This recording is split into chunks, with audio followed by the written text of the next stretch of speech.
Good morning, everyone. Thank you so much for joining us. My name is Kevin Navratil, and I am a political science faculty member, and I'm the Democracy Commitment Coordinator at Moraine Valley. And the Democracy Commitment is a nationwide initiative with community colleges to try to promote and enhance civic literacy on our campus and with our students. And today's event is on the civil unrest that we have been experiencing in the United States. And we wanted to focus on some of the significant fissures and conflicts that we have all viewed on our television screens and heard about or witnessed. So the past 12 months has been very tumultuous. There are many different fissures in the United States, and it is beyond the scope of this event to be able to discuss all of those thoroughly. However, we would like to examine the significant increase in homicides in the past year, the continued strained relations between police and the communities that they've served, and the potential for domestic threats that we may be facing in the future. I'm very happy to be joined by an excellent panel members today. I'm very thankful that they are willing to share and volunteer their insights today. I'm joined by panel members Dr. John Roman. He's a Senior Fellow of Economics, Justice, and Society at NORC at the University of Chicago. His research focuses on evaluations of innovative crime control policies. He's a fellow at the Academy of Experimental Criminology and serves on the editorial board of the Journal of Experimental Criminology and Drug Court Review.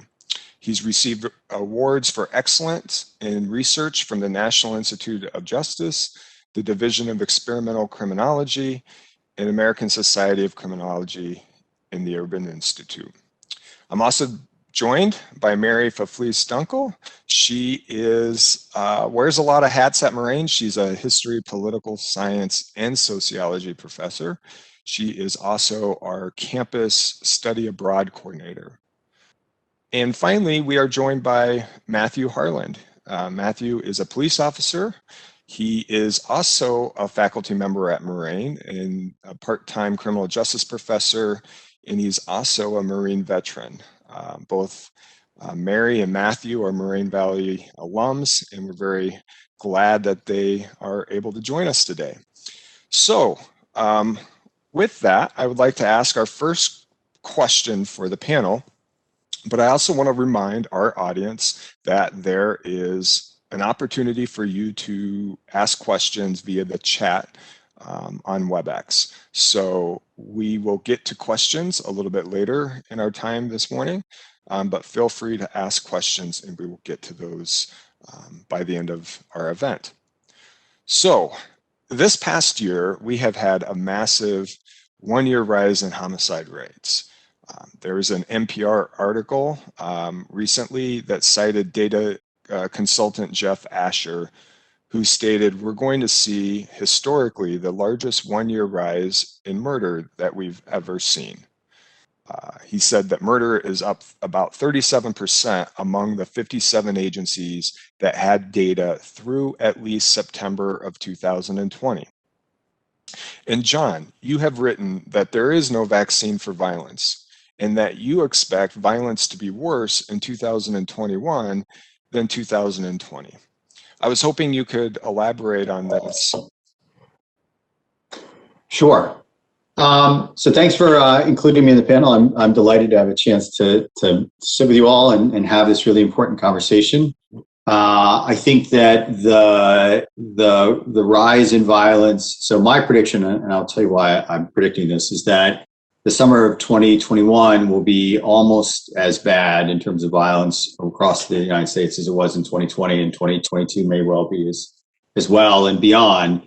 The effects of what we've seen in the last year from the COVID epidemic, from the George Floyd homicide and the resulting protests are things that that will have long-term repercussions for society. So in terms of violence, I think what you saw is I've seen a million explanations for why violence was up in 2020. Jeff Asher updated that data set that you just talked about, Kevin, through the end of the year. And what you see are 48 of the 50 biggest cities in the United States had significant increases in homicide in 2020 compared to 2019. And that the overall increase was the largest one-year increase that frankly we've ever seen. We might have seen something like this back in the 20s during Prohibition, but the documentation isn't good. So this is unparalleled. I think that mainly, we are all these reasons why this might have happened. And I think that the main explanation is really very simple. It's really that, when you have dense clusters of young men with very little to do, who aren't employed, aren't in school, and aren't in training, you have a recipe for violence, the dense being really critical, a lot of young people together. So what COVID did was it took young men out of school, out of jobs, out of the workforce, out of training programs, put them back in their neighborhoods, in the most disadvantaged neighborhoods where disadvantage is concentrated. What you see are a lot of prior conflict, a lot of prior beefs. Then you take all the people involved in those beefs and you put them at home with nowhere to go and nothing to do. And sort of not surprisingly, what happens is that a lot of those fights escalate and there's all sorts of new violence. Now, when there's new violence, now you have new beefs, you have new grounds for retaliation. And that doesn't just go away. We all get vaccinated, we go back to our lives, they go back to school, they go back to their jobs. Those resentments, those conflicts will continue into this summer. They're not resolved just because people have the ability to leave their houses.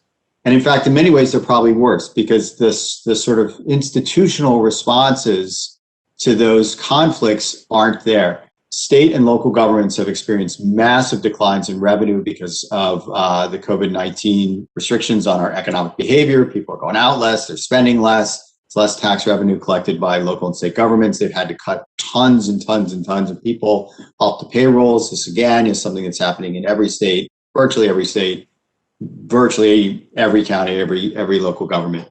And so the kinds of things that they cut are supports for the programs that help these disconnected young men. These are places for them to go, like community centers. These are things to do, special programs. These are all sorts of social and emotional supports to help them with past trauma that they've experienced. Violence in these neighborhoods just repeats and repeats and repeats and has cumulative trauma for people that need to be addressed, that manifests itself in emotional problems, mental health problems, substance abuse problems, alcohol, drugs, and all the supports for that are gone. So you have a whole bunch of new beefs, you have a whole bunch of people with new problems on top of layers and layers and layers of existing trauma. You have less support for them, and those institutions are always the last to recover. And it's not just the governments, it's the churches, it's the community-based organizations and nonprofits. All that institutional and structural support is reduced. So there's really no reason to believe that things will just magically get better once people are vaccinated. These problems are going to persist. And they're going to persist until we make the kinds of substantial investments in these really disadvantaged places that would cause them to be better places to grow up and to live. Thank you. And before we go on to a new question, I just wanted to check with either Merri or Matthew to see if they had any comments that they would like to add.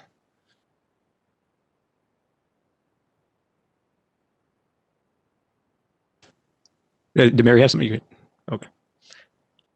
I would just say that I agree very much with what John said, and a lot of the social programs, we've seen the budget crunches just dealing with the numbers within villages and municipalities in our areas. It's gonna be a long, protracted effect, and the last services to get cut are generally those last essential services. So we're going to see those police interactions on my level, because a lot of those support networks are not in place to defer or delay those the youths from other opportunities because of that systemic disadvantages that they come through. So not only to see that there'll probably be more infighting around the actual communities themselves, but they're going to be left with the last ditch service that most places are able to offer, and that's police service. So we're going to have to be able to pivot on our end to make sure that we are providing the most appropriate services that. I think Matthew may have gotten cut off there with internet connection. and he will return when he can. That we can, but it's a long systemic. Go ahead, Matt. Sorry. Oh, that was the last thing I was going to say. Sorry, the cutoff right there on my right as I was ending. Okay, thank you. There was an article in the New York Times in August of 2020, and the headline is "Confidence in Police is at Record Low." And they cite a Gallup poll from July 2020 showing that for the first time since Gallup began tracking confidence in the police in 1993, that the confidence dipped below 50% for the first time. The same poll found that only 11% of Blacks have confidence in the criminal justice system. In this article, they cite the co-founder and chief executive of the Center for Policing Equity, and he's a professor of African American Studies at psychology at Yale. And he says that having a majority of Americans that lack confidence in police is unprecedented. It creates a problem for public safety because compliance with the law begins with trust in it and not fear of it. So this raises a whole host of questions, but I just wanted to perhaps start with John and Matthew. There's been so much discussion nationally about police reform, and there's been all kinds of labels and names associated with it. But from your perspectives, what changes can be made in law enforcement or society or government policy to help regain that trust, confidence, and legitimacy of the communities in which police serve?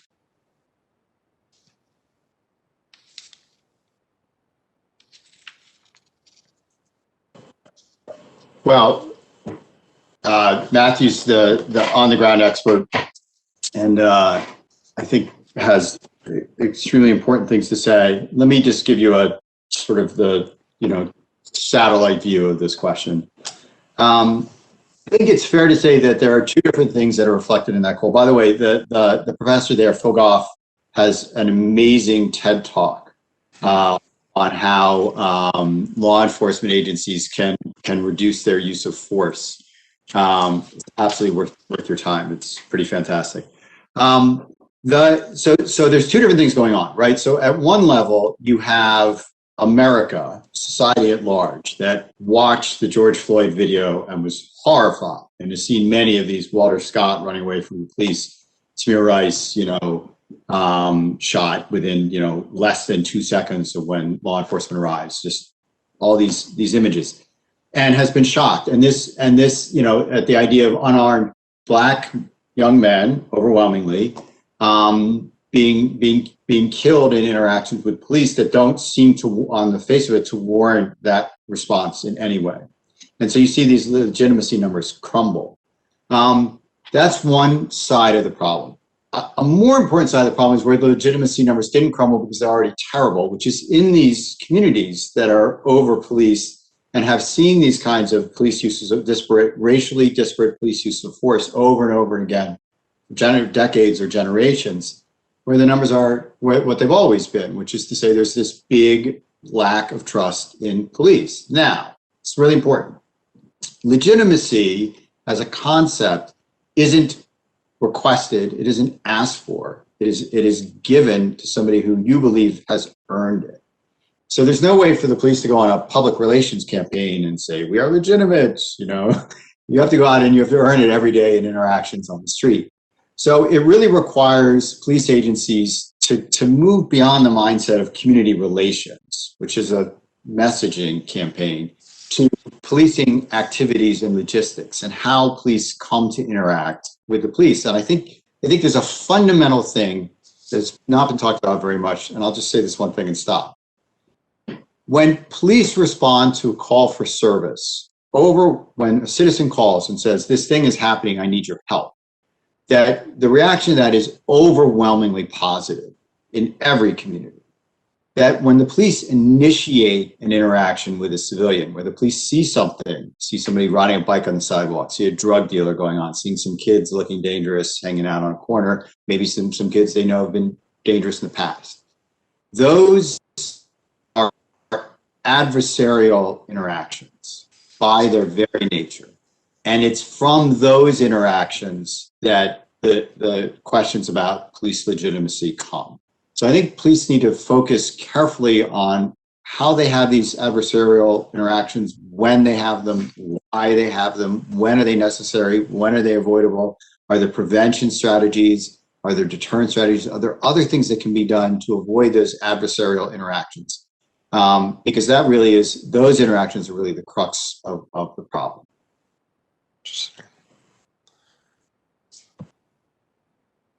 Yeah, to build a little bit on what John said, there's that the Gallup poll that you mentioned, and to also build up a little bit of dichotomy of there being some different areas to look at. There was a second Gallup poll, I believe, a couple of weeks after that one, that indicated roughly 81% of minority respondents in that wanted more police service in their own jurisdiction. So we have this dueling representation of a nationwide perspective of a lack of confidence because of what we see, but we have a local perspective of confidence or desire for more policing based off the interactions that we have. I kind of look at it as, even in those adversarial relationships and adversarial encounters that we have, we always have to be careful that we're abiding by the rule of law, and that's not just the rules that people are expected to follow. Those are the limits placed on the authority of our police officers.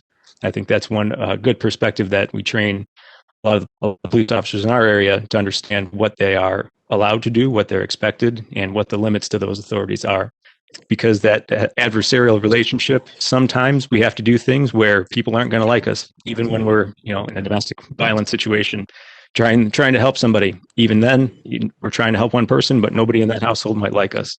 So there's a little bit of understanding and sort of perpetual legwork that we have to put into not just community relations, but building a sense of understanding and empathy that we're out there to conduct ourselves in a particular way, that we're not exceeding that authority, and that we're doing so with those tenets of our founding documents, to protect life, liberty, and livelihoods of our communities. We have to make sure that message is clear and consistent. Kevin, is it okay if I chime in here for a moment too? Sure, absolutely. And talking about the idea of confidence in policing, one of the reasons I'm on this panel is to talk about my own experience, having studied, done my master's thesis on the Troubles in Northern Ireland. And if you looked at the confidence that the one segment of the population in Northern Ireland, mainly Catholics in Northern Ireland, had in policing, that number would have been under 10% years ago. In 2019, before the pandemic began, the overall number of public confidence in the police was close to 70%. Now that's overall, that's not broken down in terms of Catholics and Protestants, but that in and of itself is an amazing number. Now that number has actually gone down due to some issues with the pandemic, but I was hoping, if it's okay, if I can maybe jump in and talk a little bit about what happened in Northern Ireland to give some context, and perhaps to offer an example of a place where a police force that had some significant problems and now is seen as an example throughout the world of how things can get significantly better, because there are a lot of similarities between some of the issues that we talk about here in the United States and there in Northern Ireland. So if that's okay. Sounds good. Thank you, gentlemen. I'm going to just share, if you'll indulge me just a moment here. There we go. Okay. So if you look at this map, and I'm going to try to keep this, we're talking about hundreds of years of history, but I'm going to make this as succinct as possible. For those that are not aware, so the island of Ireland is partitioned. Northern Ireland up here is legally part of the United Kingdom of Great Britain and Northern Ireland. And Northern Ireland demographically is consistent of a Protestant majority and a Catholic minority. Now, if you look at the rest of the Republic of Ireland is different, right? They're a Catholic majority and a very small Protestant minority. Mary, it's still on your opening slide. It is, okay, because I can see it. Let's see. So I think there's, on the left side of the screen, you can see a number. Right. You can actually toggle it yourself. I'm seeing page 2 on mine. I don't know why. Sorry, my bad. Oh, can you see it on yours now? Or yes. No? Okay, I'm sorry. Thank you. I'm like, oh, can John and Matt, you guys can see it? Page 2. Okay, thank you. So this partition happens back in the 16th century because essentially during the Elizabethan era, Scottish and English settlers are encouraged to come into the part of Northern Ireland and settle there into plantation-style systems that essentially sets the stage for this partition that becomes legal in the 20th century.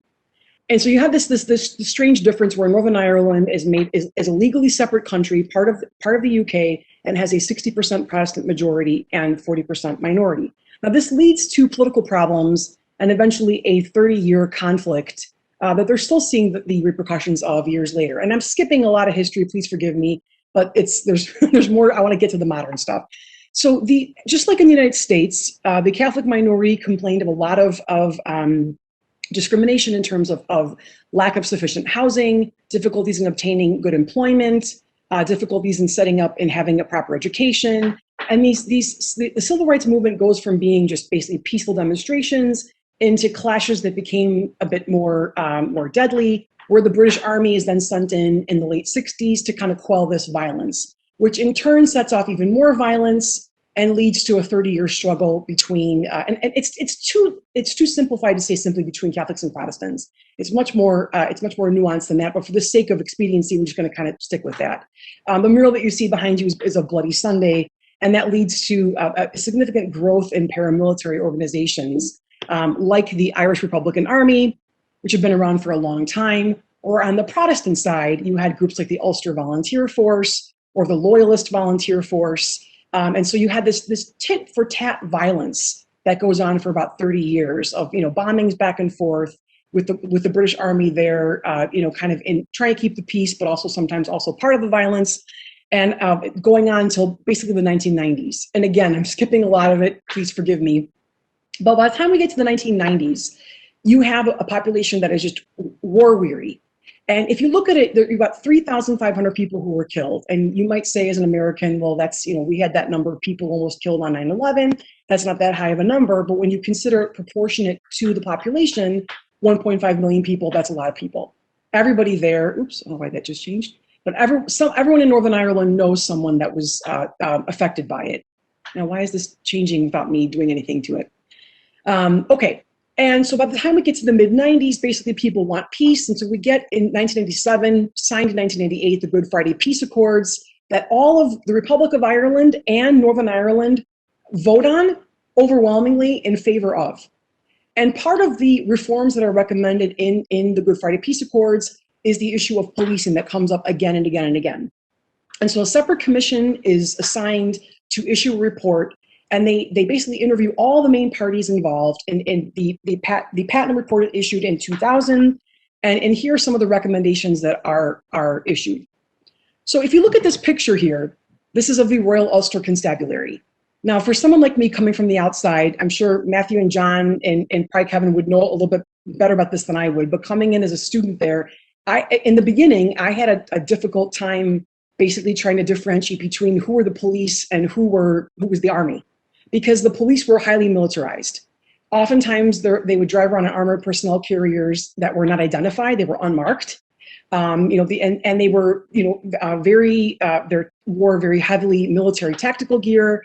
And in the beginning, I had a hard time knowing who was who. Obviously, the longer I was there, that became clearer. But part of the problem was they're very, very militarized. One of the other major criticisms that came from a lot of different parties was this lack of diversity. And so we're talking about, Matthew was talking about the idea of policing kind of within the community. Well, if the police do not resemble or do not reside within that community or know kind of people on the ground there, it's difficult to establish that trust and that understanding. One of the other big problems was that some of the members of these Protestant paramilitary organizations, like the Loyalist Volunteer Force or the Ulster Volunteer Force, were believed also to be members of the police of the Royal Ulster Constabulary, which that would be sort of akin to members of the police here being members of the Proud Boys, let's say, which would be kind of a nightmare scenario, right? So that was a major concern. And this idea of a lack of accountability with ad hoc killings and going unaccounted for and not being recognized, and a feeling that there was a lack of justice all around. So with these criticisms then came a series of recommendations. And so these were some of the recommendations of the Patton report, that they have to address this transparency, the lack of transparency. And one of them, this is a minor thing, but I put it on there just to give you an idea of how some of these were extremely minor recommendations and some of them were very, very major ones. And one of the minor ones was to just write the name police on the outside of their vehicles to identify them. to really work on heavily recruiting more Catholics and more women. And I like this quote, I put it on there, the idea of police engaging in policing within the community, and then communities being able to engage in policing with the police.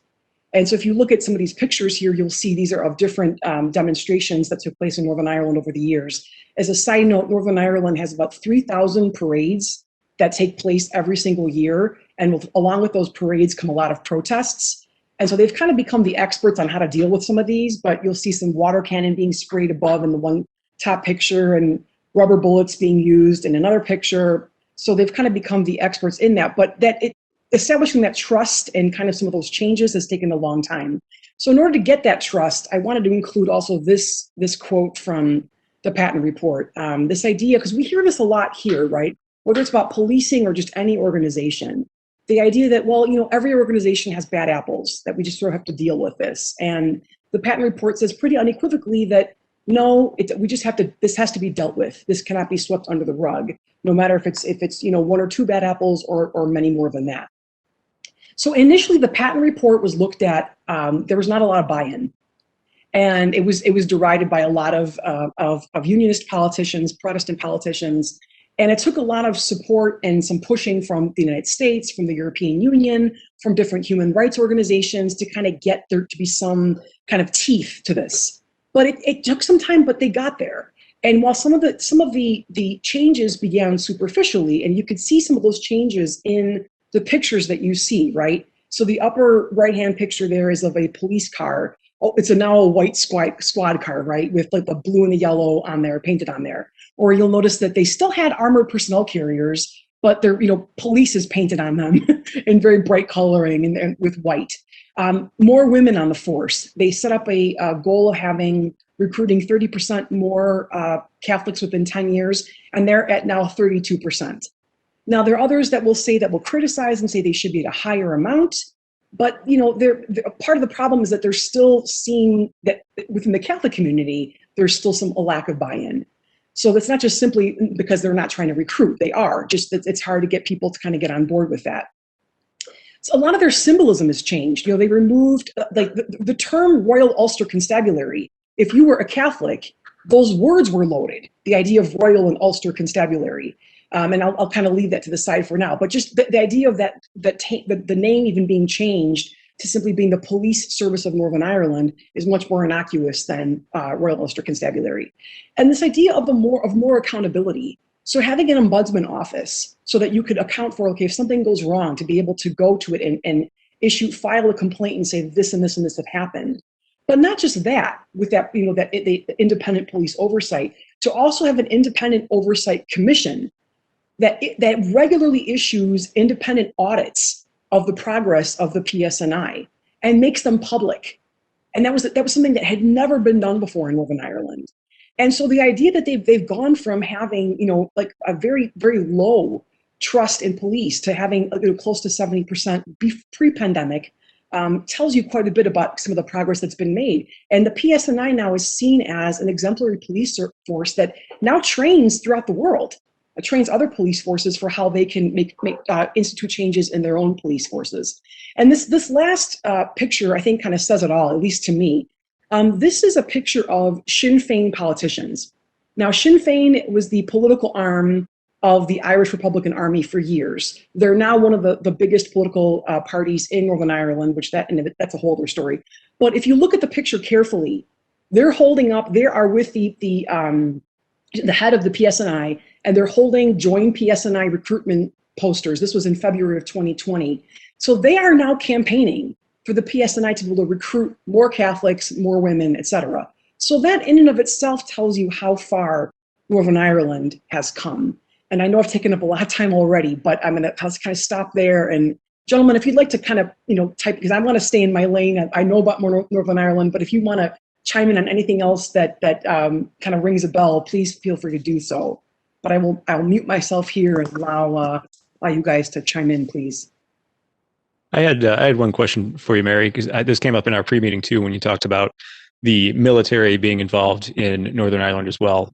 Here in the United States, we don't allow our military to operate domestically, with the exception of the National Guard, with very limited and specific authority for exigencies and by governor order. But I've had the chance to travel around the world too, and a lot of places either solely rely on their military to do the domestic policing, or there's a heavy concentration of it.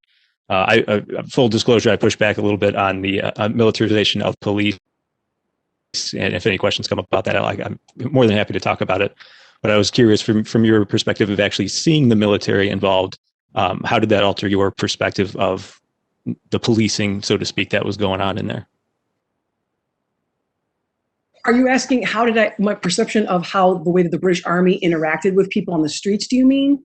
Is that what you're asking, or I want to just be clear? Yeah, so they changed the name of the constabulary to the police, and they kind of rebranded it. Was that affected in part by the legitimate, the actual militarization of the police actions? Or did that play into the legitimacy factor of it? Okay, I want to make sure I'm in it. So the British Army, when I was there in 2000, the British Army was still there on the ground patrolling. They'd have constant helicopters kind of buzzing in the air, but they were withdrawn a couple of years later, and they've been gone since then. And those changes then to the Royal Ulster Constabulary took place then over a couple of years afterwards. So between 2000 and 2010, a lot of those changes were made slowly.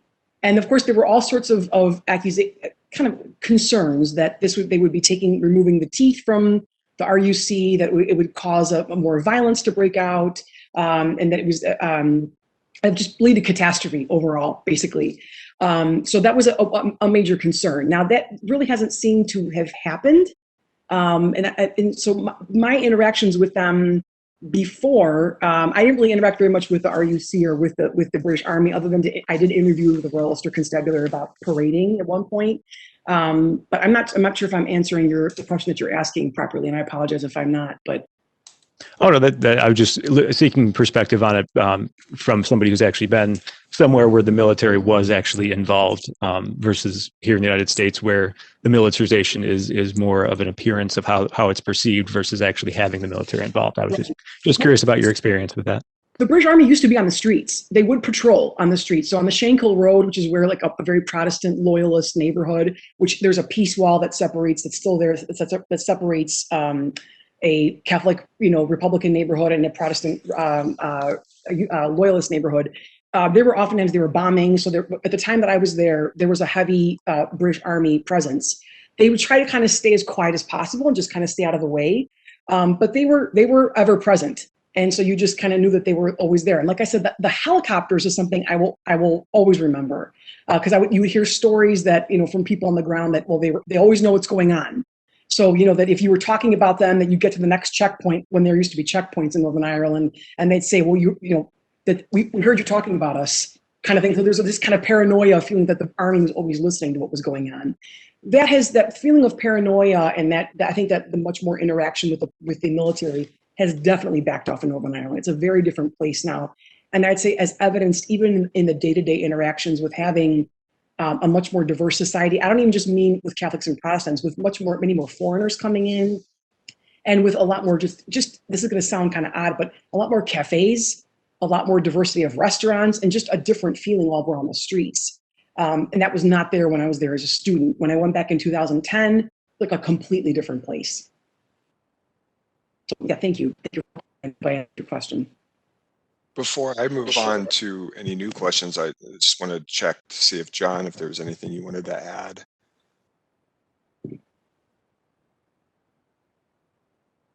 You're muted, John. Sorry about that. This is a big question about police militarization in the United States. So the military started a program more than 10 years ago now, where surplus military equipment could be sold to local police departments, and a lot of departments have chosen to take on that equipment. And so you'll see, mine-resistant vehicles in the streets of towns of 10,000 people. I think that Matthew is part of your question, right? Is it the equipment, or is it the actual military that is the differentiator? And we don't know that, obviously, in this country, because we haven't had the military presence in the same way, so we can't sort of conduct that test statistically. But there's clearly a change in the relationship between the communities that are policed in this way and the police, and not in a good way. From the emergence of sophisticated tactical gear on officers engaged in routine patrolling that weren't there 20 years ago, the use of equipment that if you watch TV shows from the 80s, you'll see officers patrolling in pants and a uniform shirt, and maybe they have a sidearm, maybe they don't. And now everybody's in tactical gear, and I get it. I like pockets too. But the signal it sends is that there's us and there's them, that this is an oppositional relationship, it's adversarial, that the police are looking at civilians as if they are in some way the enemy, that society, whatever that is, needs to be protected against. And this sort of signaling, I think, is very strong and very important. It's a big part of what we need to change going forward. More to say about that. Yeah, I think that's an excellent point to bring up, and that the changes of, you're right, Matthew brought up that we don't have military unless it's the National Guard, but to that point of the militarization of the police. Based on the time that we have, I want to move forward, but I guess real quick, Merri, that success story of Northern Ireland, I think is a good one, and gives me some optimism. But I just, and obviously not all examples can really be compared, but that being said, if we take the optimism, what was the time frame of so I mean, you cited a more recent poll of trust in the police, but should Americans consider this like multiple generation challenge here of improving, or You definitely have to take the long view. I mean, initially when this, like I said, this was panned when the patent report was initially issued. And if I could just say something quick to John's point, some of the changes in Northern Ireland are definitely superficial. So they still have APCs, they just painted them white. Right, so it just they're still there. They just look a little more innocuous. But yeah, initially the patent report was viewed as disastrous, and it wasn't until though there was actual significant political push from, like I mentioned, the U.S., the EU, and the U.S. was a very significant partner because we helped negotiate the Good Friday Peace Accords initially. That there was then more about pressure put on Northern Irish politicians to start taking this seriously. And it was seen that this was just going to be kind of more of a joke and it's never going to succeed.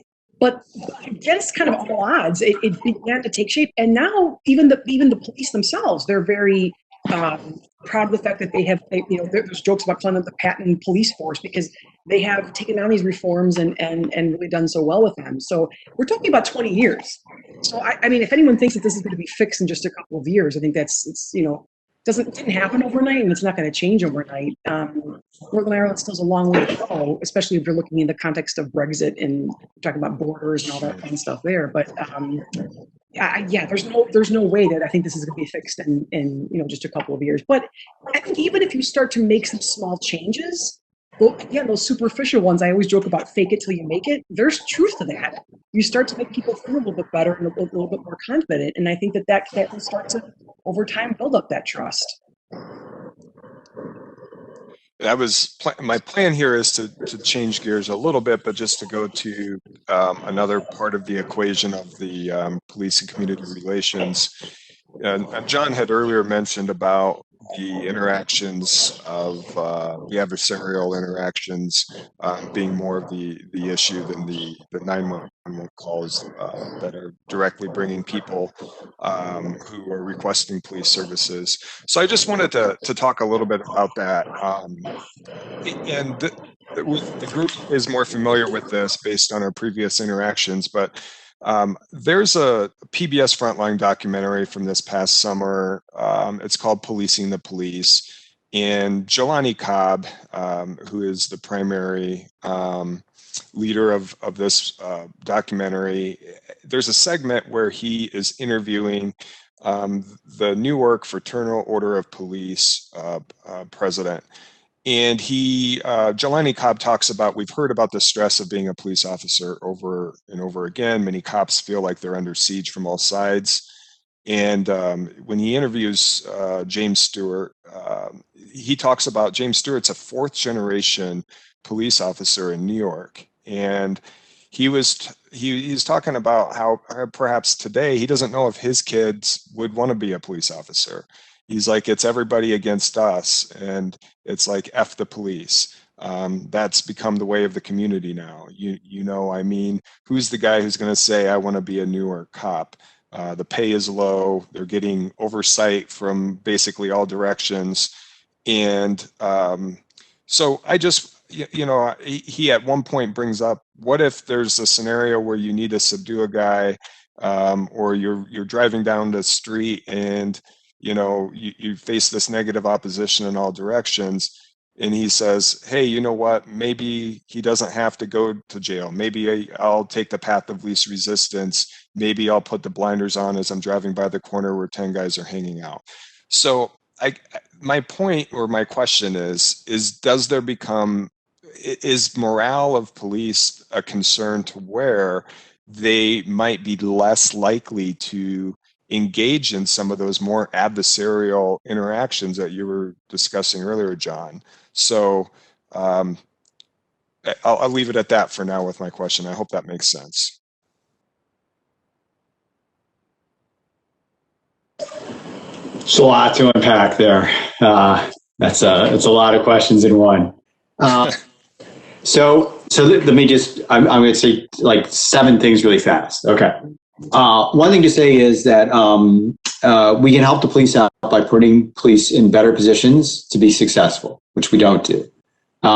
We can take a lot of burden off of police. We can automate a lot of traffic stuff so that police officers do not need to walk. If you're a police officer in the United States, what separates you from a police officer in Northern Ireland is that when you walk up to a car that you've pulled over, there may well be a gun in that car. And that completely changes the dynamics of that interaction in ways that don't happen in Europe because there aren't any guns in that car. So the constant presence of guns is a real issue for police officers' safety, and it is a big part of why these interactions are so adversarial. So, and by the way, we added about 1 million new guns a month to American society since the pandemic started in March. So this problem has gotten substantially worse. Those guns leak into illegal markets. It's not a good setup. So we have a gun problem, and we have to get serious about it. If we're ever going to get serious about our police problem, we have to start by getting serious about the gun problem, because that's what they're worried about, and they're right. They should be. Second thing is, so if you automate things like traffic stops, we spend a ton of time doing traffic stops, investigating cars, responding to home burglar alarms, tons of times. A lot of this can be automated, takes police out of these potentially really dangerous situations. Second thing is to do things like Cahoots, which is a program in Seattle, where when you call 911, if you have a fire, you get a fire department response. If you have a medical emergency, ambulance response. If you have a mental health crisis, mental health service provider response. Those problems can take police out of situations that they're just simply not trained to respond to. And all this, so people hear this and they go, oh, you're defunding police. I said, no. What I'm doing is trying to take police out of situations that are a waste of their time, are super dangerous and unproductive, and where they're not trained, and leave them to do the things that they are trained to do, and just those things, right? Most police and most people who live, you said this earlier, Kevin, most people who live in really disadvantaged neighborhoods will tell you they are under-policed and over-policed, right? They're over-policed because the cop does go down the street in his patrol car, he sees things in the corner, he jumps out and he arrests a bunch of those kids.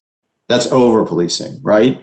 There isn't, is there probable cause? Is there not? I don't know. What I do know is that if I'm a kid on that corner and I'm not actually committing a crime and I get arrested for that, and this happens in lots of cities just for hanging out, that I no longer think my criminal behavior is going to be associated with my likelihood of being arrested. I see those two things as now completely separated because I got arrested when I wasn't doing anything. So you've lost the deterrent effect. We just need to change how we think about policing and what we want to respond to and what is worthy of an officer's time in fundamental ways. So lots more to say, but let me stop there.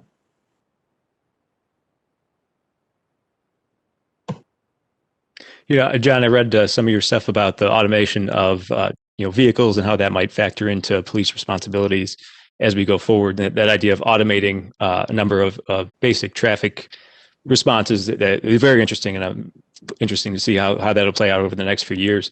I would push back a little bit on because that's sort of the meat and potatoes of a lot of the work that we do is interactions with people on traffic stops, getting the chance to see them both, not just for criminal, do they have a gun, but impaired drivers, are people speeding, are they in the midst of a mental health crisis? Do we need to refer them to some sort of other civil agency or whatnot? So there is an implicit danger in what we do. I wouldn't necessarily recommend getting rid of all of that, but I do very much agree with some of what you said and a lot of what you've written about the procedural clarity for police officers. I think one of the criticisms that a lot of people have about police is, like you mentioned, you might truly think you're minding your own business, and then the police come out and you feel like you're being harassed. And we don't really know what the officer is looking for. We don't always know what the person was doing or perceived to having been done. So that communication and building a little bit of trust and understanding between the officers and the citizenry itself is one piece of it to help build that legitimacy. But to disengage merely because it's dangerous, I'm not necessarily in agreement with that. I think that I'm always looking for ways to make my job safer. My squad car has been hit twice while I've been out on traffic stops, and those are close calls and inherently dangerous things. So I'm always looking for ways to do that. But disengaging merely because of the danger, I'm not necessarily sure if that's the best way to build the trust that people will need when there is an exigent circumstance and we need to go out and engage in whatever that violence might happen to be. But I think strategically we're aligned in where we would like to make things safer and prioritize the duties of police. But tactically, I think there might be some compromise on both sides here.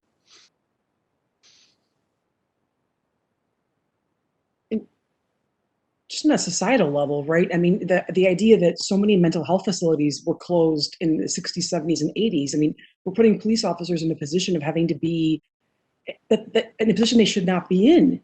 It wasn't at one point, and I'm not sure, gentlemen, if this is still the case, wasn't Cook County Prison like the largest mental health facility in the country? I'm not sure if that still holds true, but it seemed that that's a whole other issue that we have to be addressing, that it should not be up to the police to be determining taking care of a person who's mentally ill, and we're taking money and resources and putting it towards that should be, it's not fair to them. We need to be obviously reallocating money somehow. Now, I don't know about budgets to say, Matthew, you know better about that, but it certainly seemed like that's not taking money away from you guys. I'm sure I've heard from officers that I know myself that they're already short on budget money as it is, but the money's got to come from somewhere. But those people who are mentally ill have to go somewhere too. So what do you do with them? Where do you put them?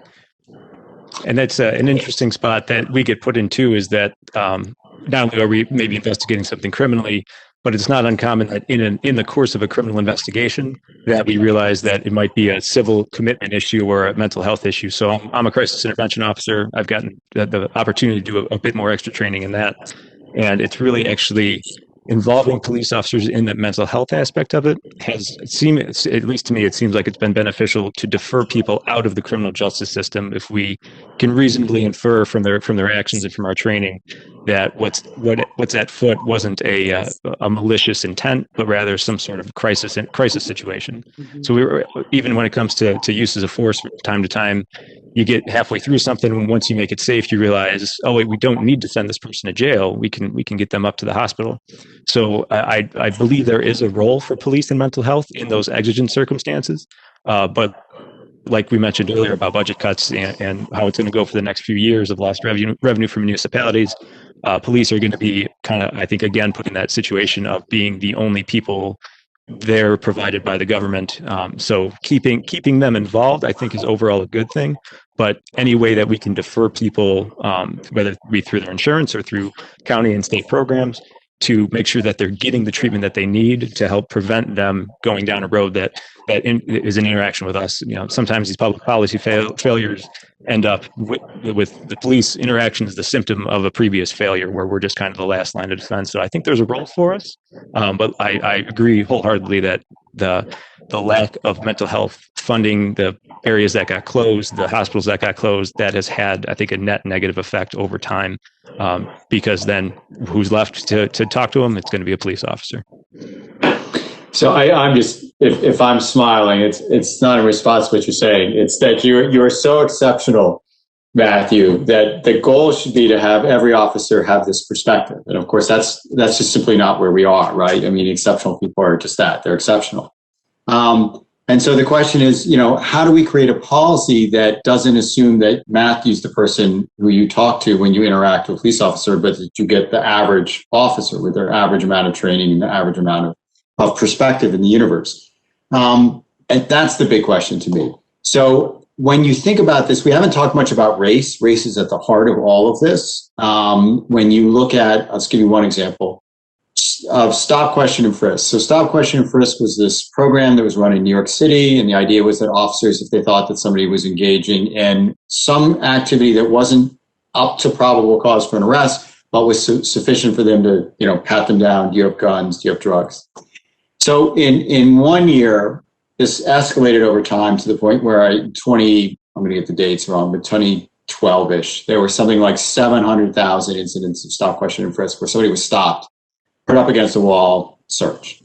Those interactions were overwhelmingly with people of color.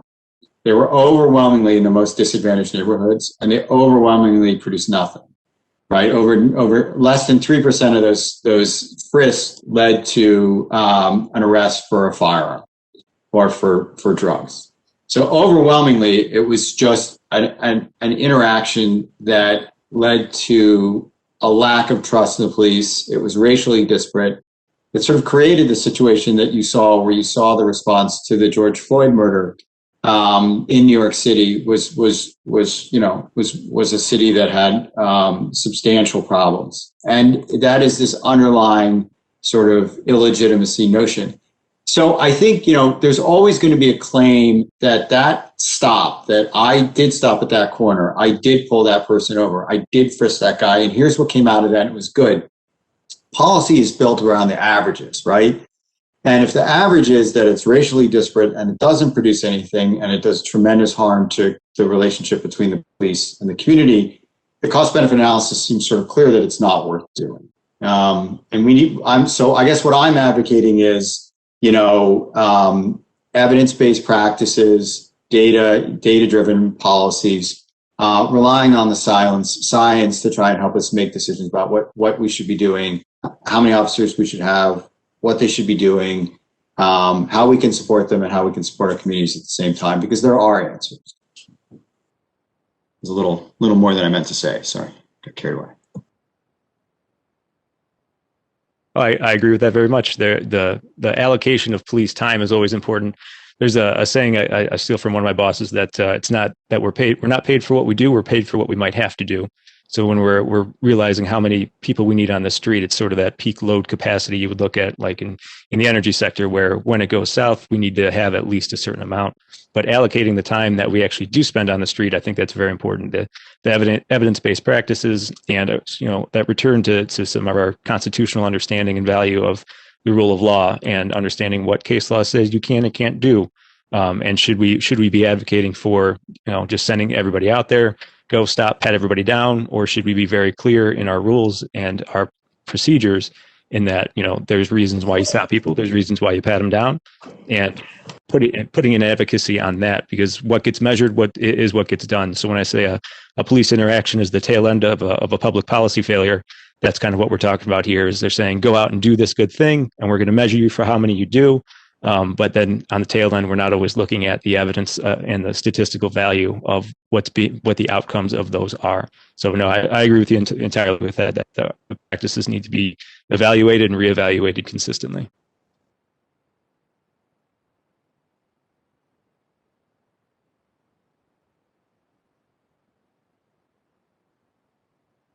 Can't hear you, Kevin. I'm sorry. I hate to interject at this point, and because I think this is a really fascinating discussion, but there is one more of our three main topics that I wanted to make sure we had time to get to. And if those of you who are in the audience, feel free to ask a question via the chat message box. And we will get to that by the end, which is coming soon. So the last question I had is just this, Homeland Security warning Americans about violence being domestic, based on domestic extremists. So there's a growing threat of ideologically motivated violent extremists. The warning that Homeland Security issued even cited perceived grievances, political grievances, false narratives, but that there's a heightened threat environment and that it's likely to persist over the coming weeks. There was an article in the Washington Post from January 27th of this year, and it cited General Counsel to the National Security Agency during the Bush administration. His name is Stuart Baker. He stated, bringing to bear the tools we used against foreign terrorist attacks is really fraught. And when you're talking about domestic violence and disturbance, the opportunity to go wrong here in a way that will discredit Department of Homeland Security and the tools we use successfully to protect us against foreign extreme terrorism is very real, and there needs to be great care in throwing around terrorism language and tools too freely. So there's a lot of potential questions here, and we don't have much time, but I wanted to give each of the three of you at least an opportunity to perhaps talk about some of the threats we face domestically, what you might see as most concerning and why, or any other reactions you have to that statement.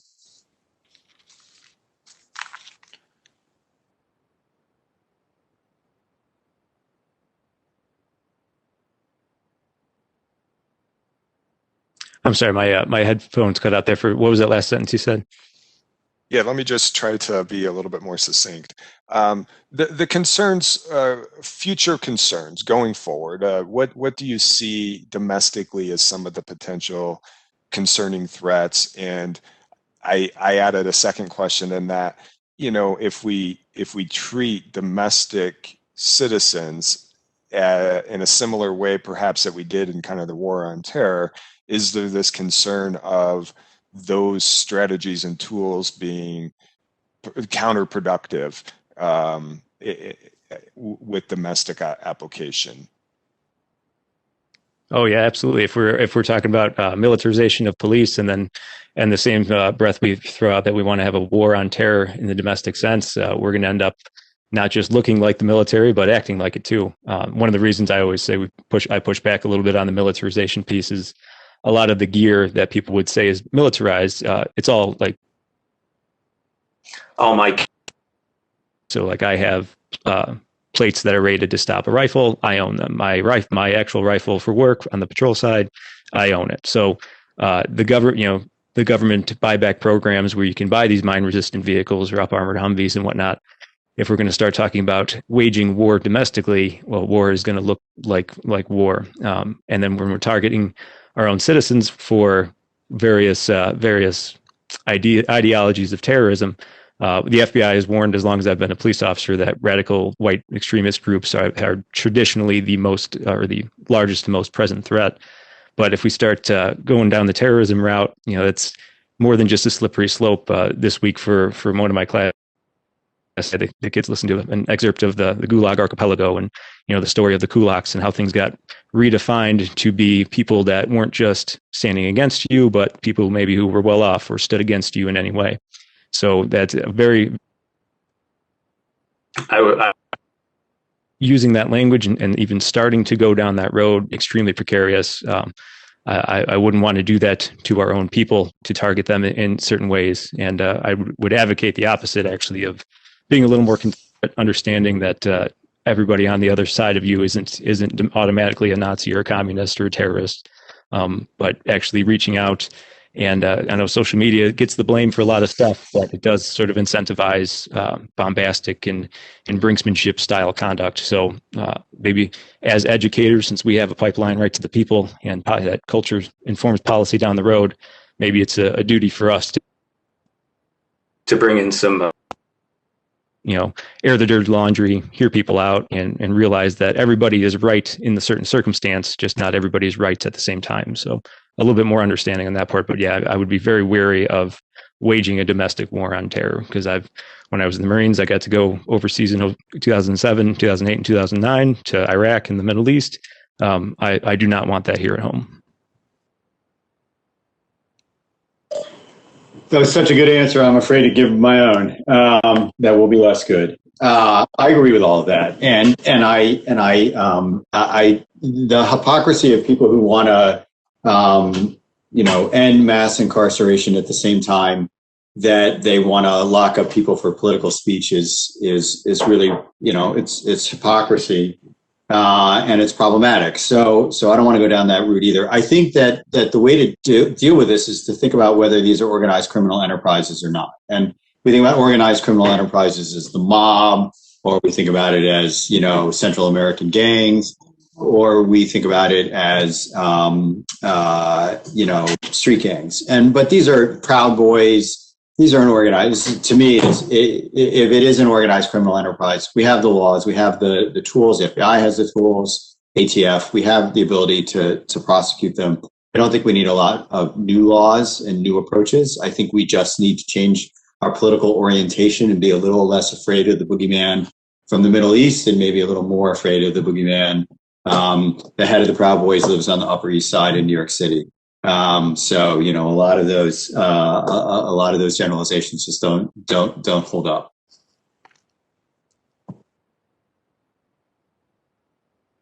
There's a question, Kevin. I'm not sure if you saw it on the. Yes, I was just beginning to read it. But before I do, was there anything you wanted to say, Mary? Or you okay?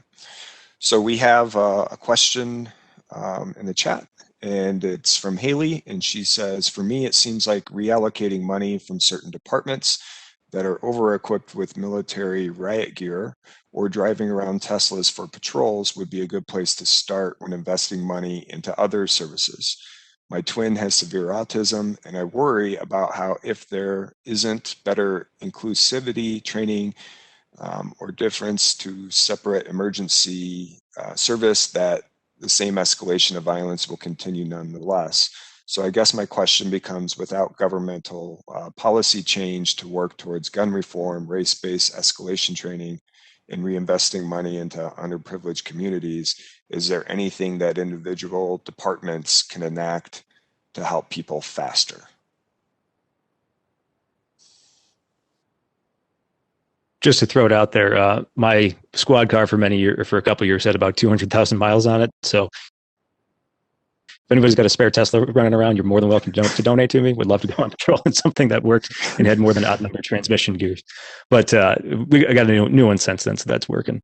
But talking about what can we do individually with departments, because of the decentralization of police forces at the local, that sometimes can't just be transferred from Department A to Department B because we want there to be more funding from one area to the other. But getting involved individually with your villages, your municipalities, and talking to them, engaging with them, and not waiting for that crisis moment, but that sustained, steady engagement that I think departments and municipalities might need a little help with facilitating the engagement. But getting people together on that local level to speak to each other, address each other, understand what's going on. We were talking about just before we started this. We have a program in our town for vulnerable population. So we're talking about with autism, we can preload some of that information if somebody's in a vulnerable category, if they're elderly or they have autism. And if something happens or when the police respond to that house, we will know ahead of time, or we might have information ahead of time where they might go that we can search if they get out and they're missing. So there may be programs that are available that you might not know about that would come through just good engagement with your local and local agencies if there is a specific concern that you have. There's probably more out there on those local levels than people realize, because we're so decentralized. The messaging doesn't always get out to everybody. I agree with that. I mean, I think we have all sorts of interventions that we know work. There's evidence of support that could do good things. I just don't think it's a priority for most law enforcement agencies. There's 18,000 law enforcement agencies in the United States. We hear about the leaders. We don't hear about the laggards until something terrible happens there, and we don't hear about the muddy middle. New York City spent millions and millions things to train like 7,000 of their 35,000 or so officers, 30 to 35,000. So somewhere around 1 out of 5 in crisis intervention training. Huge investment in this. This is designed to have people be able to respond, to have officers be able to respond more appropriately to people who are in a crisis. Mental health crisis could be like alcoholism, whatever, overdose, whatever the crisis is. Then they sent them out on the streets and kept no track of who had gotten the training or not. They had no ability to, when they got a call for what they call in New York City an emotionally disturbed person, they had no ability to figure out who was on the street who had the training was the right person to respond, because they just didn't take it seriously, right? They did the PR bit, doing the training and spending the money and had the ribbon cutting and had the press conference, and then didn't really care about whether it was useful on the street or not.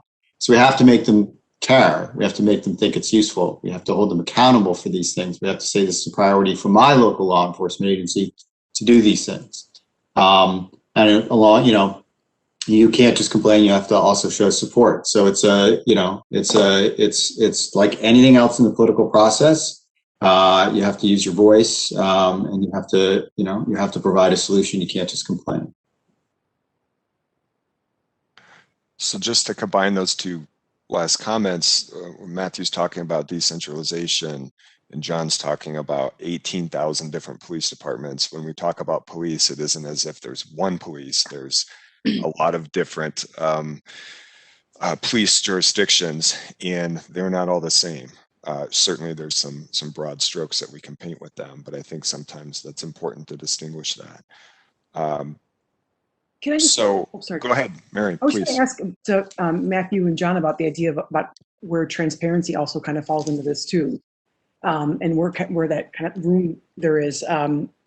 Thinking about Northern Ireland, that's one of the things that made it work. But I read an article in the fall, and I'm not sure if I didn't even read it, but about one of the reasons why Chicago is in the red financially is due to a lot of the payouts that it's made to individual families in terms of financial payouts, and I didn't know about a lot of them, and maybe that's my own ignorance for not knowing about a lot of them. But I kind of wonder where transparency then kind of comes into that, into what is asking in terms of what departments can do to be kind of helping people faster, so to speak. Yeah, on the topic of Chicago's lawsuits, I use them as a little bit of a benchmark, and I use some of the lawsuits that I can get a hold of in our use of force training. A number of them, they come in for smaller, I don't want to say smaller issues, but not the police killed somebody. It's a handcuffing incident, somebody got roughed up, and the cost of litigating it is sometimes outweighed by, or vice versa, is outweighed by the settlement amount.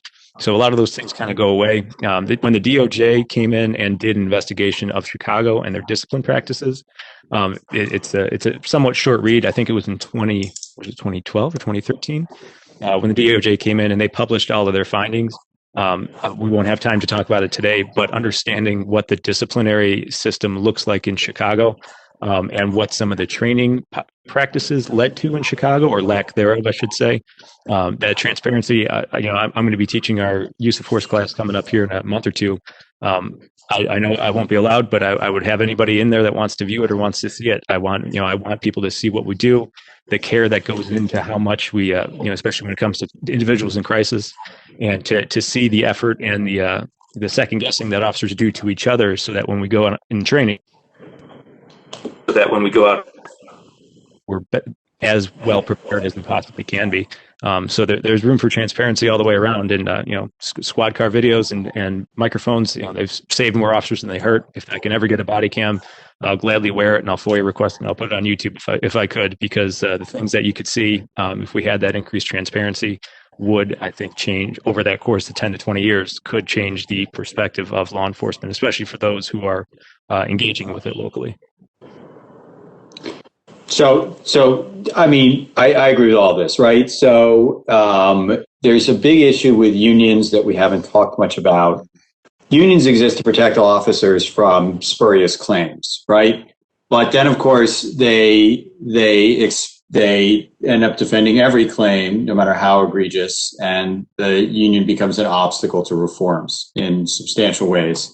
And we have to talk about the role of police unions going forward if we're ever going to solve these problems. It's right there with guns on the sort of intractable problem that we prefer to ignore that we have to discuss. Now, data and transparency and accountability are one way to get out from under all of these problems, right? So Matthew talked about consent decrees in Chicago.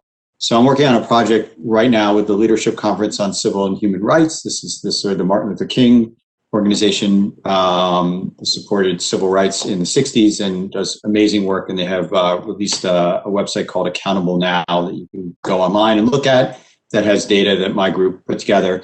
And one of the first cities that we have data from is Baltimore. And you see this amazing decline in police use of force that happens in the year. There's a consent decree where the Justice Department came in and took oversight of the Baltimore Police Department and implemented a number of reforms, mainly around transparency and accountability. And just by doing that, the number of uses of force declines by more than half in the next 2 years. But first it goes up, right? So first you see this tremendous increase because officers now have to report every use of force, and use of force can be something as simple as, putting somebody into the car when they're not helping you, or putting cuffs on when they're not giving you their hands, all the way up to officer-involved shootings. So the reports go up and then they go down. And that is the way all police reforms are going to go. You're going to see a bad thing happen first as we increase reporting, and then you're going to see improvements over time.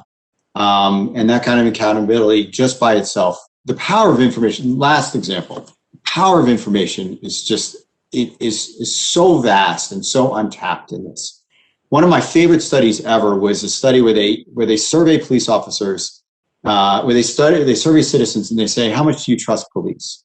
And then in the same town, they survey the police officers in that town and they ask them, how much do you think the citizens trust you, the police? And it turns out that the citizens trusted the police quite a lot, but the officers thought that the citizens didn't trust them at all.